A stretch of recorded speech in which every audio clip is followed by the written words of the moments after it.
Coba fitur dengarkan berita di News Plus aplikasi RCTI Plus.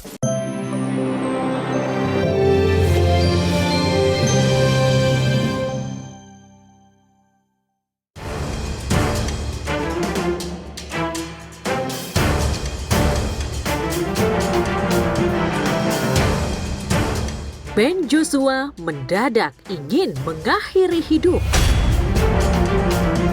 Apa yang membuat pria yang karib disapa Benjo itu mendadak melakukan hal buruk tersebut? Benarkah guncangan hidup serta masalah yang tak terselesaikan membuatnya seperti itu? Di kehidupan nyata, Benjo tak mungkin melakukan hal seburuk itu. Itu semua tergambar dalam sinetron Terbelenggu Rindu. Benjo yang berperan sebagai Noah seperti kehilangan arah ketika mengetahui satu persatu kebohongan yang dibuat Fernie. Dan yang paling membuatnya syok adalah ketika mengetahui jika dirinya dinyatakan mandul dan Fernie menduakan cintanya. Tekanan hidup yang luar biasa hebat membuatnya tak mampu menopang hidup. Kondisi ini merupakan salah satu penyebab terjadinya kemandulan pada pria.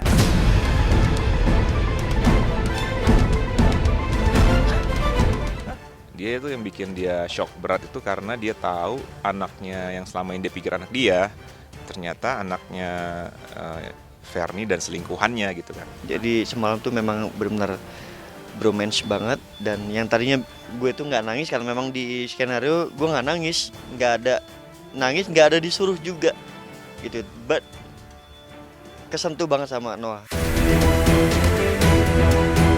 Konflik antara Noah dan Fernie semakin memuncak.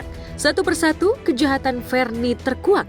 Di tengah lilitan prahara, Biru dan Amira jadi sandaran Noah. Adik dan iparnya itu menjadi penguat Noah di saat dirinya tengah terpuruk.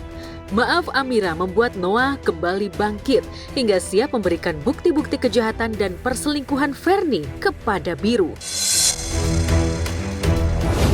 Jangan lupa Mas, ada Mama, ada gue dan juga Amira. Apapun yang terjadi kita semua sayang sama lo Mas.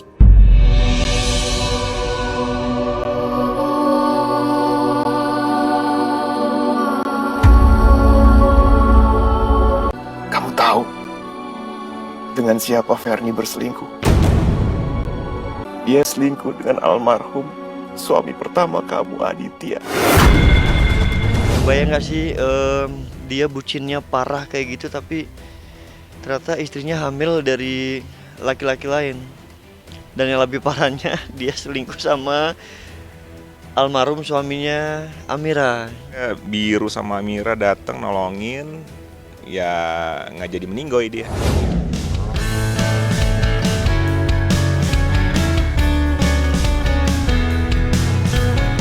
Di tempat terpisah, Betran Peto putra Unsum mendadak jadi perhatian lantaran mengaku sudah memiliki tambatan hati. Gadis yang kini dekat dengan Betran itu bernama Akila. Sejatinya, publik sudah menduga jika Betran dan Akila tengah menjalin relasi spesial. Hal itu terlihat ketika Akila menemani Betran tanding futsal bersama teman-temannya. Ini aku nontonnya ditemenin teman-teman satu. Kampus gitu.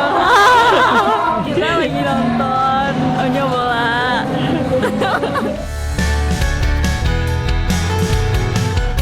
Puncaknya ketika Onyo biasa Betran Peto disapa memperkenalkan langsung ke Wenda saat menjadi bintang tamu siniar miliknya. Pelantun tembang Bila Memang Kamu begitu percaya diri memperkenalkan Akila kepada ibunda tercinta.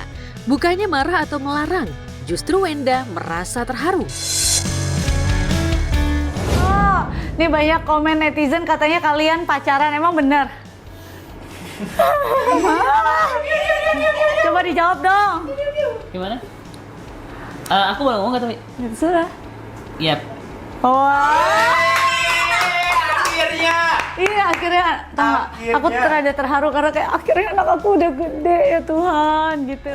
Walaupun misalnya Onyo suatu saat deket sama cewek, ya Onyo harus fokus dengan apa tujuan Onyo. Jangan sampai orang bilangnya bucin terus kerjaannya terbengkalai semuanya, kuliahnya terbengkalai.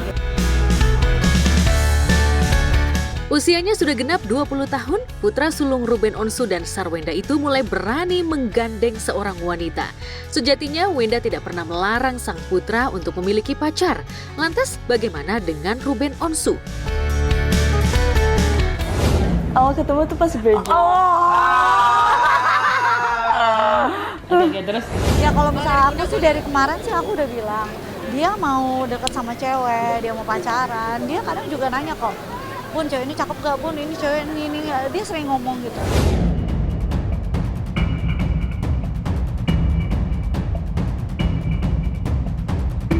Di tengah buncahan bahagia Betran dan Akila, pedangdut Dewi Persik justru masih terus mencari cinta. Setelah sebelumnya gagal melangsungkan pernikahan dengan seseorang yang berprofesi sebagai pilot ruli, kini wanita yang kerap disapa DP itu tengah mencari jodoh. Dan yang cukup mencengangkan adalah sahabat karibnya Karen Delano sudah membuatkan gaun pengantin 3 sekaligus untuk dipakai DP di hari pernikahannya. Lantas, siapakah sosok pria yang bakal menjadi suami DP? Ini kalau udah waktunya dikasih tahu, nggak ada. Siapa Dewi? Udah ada rahasia. Enggak ada bocor-bocoran. Udah didoain aja on the way. Aku lagi mempersiapkan wedding Dewi Persik, pokoknya yang bakalan wow. Pokoknya bajunya lagi dipesan, lagi dijahit, nggak tahu kapan nanti. Lagi dijahitnya deh. Pokoknya nanti ada 3 baju. Satunya Indonesia.